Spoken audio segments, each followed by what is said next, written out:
হায়দারআলী সাহেবের উপর হামলার ঘটনা একটু মামলা করতে জি মহকুর থানায় জি এখানে প্রধান আসামি কাকে করা হয়েছে? এটা প্রধান তো আপনার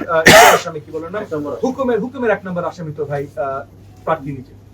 যে প্রার্থী ছিলেন সে নিজে নামটা যদি বলতেন। আপনার তো মামুনুল হক যখন ভোট চলছে যেমন মাইলস্টোনে আমার ইনারা আউট হয়েছে ইনারা হাত ভেঙে ফেলেছে মাইলস্টোনের খোঁজ প্রতিপক্ষ ক্যান্ডিডেট দাঁড়িয়ে অর্ডার দিচ্ছিল এবং মাইলস্টোনের ভিডিও যেগুলো ভাইরাল হয়েছে যে আমাদের একজন ত্যাগী কর্মী উনি নিজে প্রতিপক্ষকে থামাতে চেষ্টা করছেন সেইখানে ওনারা যতক্ষণ পর্যন্ত থামাতে থামিয়েছেন তারপর আর্মি এসে সেটাকে সঠিক ব্যবস্থা নিয়েছে তো এই জায়গাগুলোতে তারা যে কাজগুলো করেছেন এবং কিছু এই যে ভোট ইসের সময় তারপর কিছু গুনতি চলার সময় তো হায়দারআলী সাহেবের উপরে যখন আক্রমণ হয়েছে তখন ভোট কেন্দ্রের ভিতরে গুনতি চলছে এবং তারা হয়তো ইন্টারনালি খবর পেয়েছে যে আমরা এগিয়ে আছি সেই জায়গাটায় আক্রমণ করে বা ভোট সেন্টার দখল করে ওই ভোট গণনা যেন তারা ওলট পালট করতে পারে সেটার একটা প্রচেষ্টা কত নম্বর সেন্টারে হয়েছিল? 43 না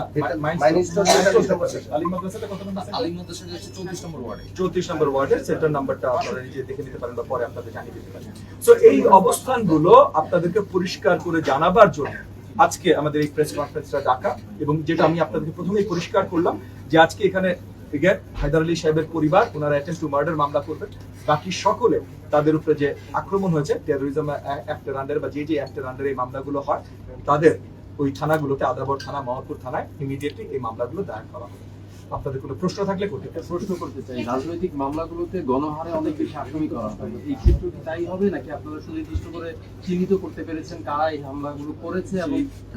ওইভাবে কি মামলাগুলো যে এলাকাগুলোতে যতজনকে তারা চিহ্নিত করতে পেরেছেন সেই নামগুলো আমরা থানায় দিয়ে দেব যেখানে চিহ্নিত করা যায়নি কারণ অনেকগুলো আমরা দেখেছি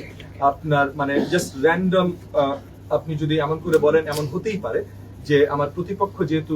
কয়েকটা মাদ্রাসা পরিচালনা করেন সেই মাদ্রাসার ছাত্রগণ হতেই পারে কিন্তু মানে পরিচিত চেহারা না এরকম অনেক জায়গায় ছিল অনেকগুলো সেন্টারেই ছিল তো পরিচিত চেহারা যেখানে না সেখানে যতখানি আইডেন্টিফাই করা যায় সেই হিসেবে যেইভাবে পুলিশ অফিসিয়ালি মামলা নিতে পারে বা নেবে সেই হিসাবেই করা হবে। তবে প্রধান আসামি কাকে করবেন মামলায়? গতকালকে আদাবর থানায় হচ্ছে চিন্তায় আর হচ্ছে জি একটা হামলার ঘটনা জি কিন্তু আপনি ঢাকা 13 আসনের দায়িত্বে আছেন তো এই যে এই ঘটনাগুলো এখনো যে পুনরাবৃত্তি হচ্ছে সেগুলো আপনাদের পদক্ষেপ পুনরাবৃত্তি না গতকাল একটা খুবই দুঃখজনক ঘটনা ঘটেছে এই ছিনতাই হওয়ার সঙ্গে সঙ্গে যখন এটা সম্বন্ধে আমি জানতে পারি আমি ইমিডিয়েটলি আপনার দায়িত্বপ্রাপ্ত থানা আদাবর থানার যিনি এখন দায়িত্বপ্রাপ্ত ওসি আছেন তার মেইন ওসি ছুটিতে আছেন আগামীকাল আসবেন দায়িত্বপ্রাপ্ত ওসির সাথে কথা বলি ডিসির সাথে কথা বলি গতকাল রাতেই মেইন আসামি একজন নাম রাসেল নামক একজন রাসেল সহ আরো 4 জনকে ইতিমধ্যে অ্যারেস্ট করা হয়েছে এবং আমি পরিষ্কার করে জানিয়ে দিয়েছি কারণ কোথায় কোথায় নাকি আমার সাথে ক্যাম্পেইন করতে রাসেলের ছবিও পাওয়া গেছে আমার সাথে ক্যাম্পেইন হাজার হাজার মানুষ করেছে অনেক দুষ্ট মানুষ হয়তো করেছে দেখানোর জন্য আমার সাথে ছবি তোলার জন্য যে দেখাবে যে এমপি সাহেবের কাছের আমি না ভাই আমার কোনো কাছের লোক নাই আমার কাছে শুধুমাত্র জনগণ এবং আমি রাতে ইমিডিয়েট ওসি সাহেবকে এবং ডিসি সাহেবকে জানিয়ে দিয়েছি যে যত তাড়াতাড়ি সম্ভব অ্যারেস্ট করা এমব্রয়ডারি মালিক সমিতি মানে যাদের উপরে আক্রমণ হয়েছিল এমব্রয়ডারি মালিক সমিতির সাথে আজকে 4টার সময় আমি মিটিং দেখেছি তাদের সাথে বসবো বৃহত্তর তাদের যত ঝামেলা আছে সবগুলো নিয়ে আরো পরিপূর্ণভাবে জানতে চেষ্টা করবো এবং সেটা রিলেটেড আমরা ডিসি ভারপ্রাপ্ত ওই জায়গায় জোনগুলোর ওসিদের সাথে কথা বলবো এবং ইতিমধ্যে আপনাদেরকে আরো জানিয়ে রাখবো যে আদাবর থানা মোহাম্মদপুর থানা শেরেবাংলানগর থানা এবং আপনার ওই হাজারীবাগ থানা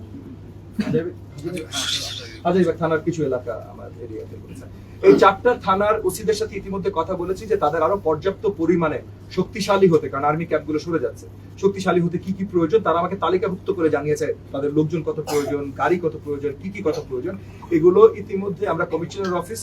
এবং আইজির অফিসের সাথে কমিউনিকেট করেছি কমিশনার অফিস আমাদেরকে মানে ডিএমপি কমিশনার অফিস আমাকে অ্যাসিওর করেছে যে এর ভিতরে অনেকগুলো জিনিস তারা খুব শীঘ্রই এই থানাগুলোতে পৌঁছে দিতে চেষ্টা করবেন এবং দেবেন তো সেই জায়গা থেকে আমরা কাজ করছি এক রাতে সবকিছু ঠিক হয়ে যাবে না শুধু ঠিক করার জন্য যে আমরা নিয়মিত কাজ করছি অক্লান্তভাবে কাজ করছি সেটা আপনাদের কাছে পরিষ্কার করব ভাই একটু হায়দারআলী সাহেবের উপর হামলার ঘটনা একটু মামলা করতে জি মহকুর থানায় জি এখানে প্রধান আসামি কাকে করা হয়েছে? এটা প্রধান তো আপনার আসামি কি বলেন না হুকুমের 1 নম্বর আসামি তো ভাই প্রার্থী নিজে যে প্রার্থী ছিলেন সে নিজে নামটা যদি বলতেন। আপনার তো মামুনুল হক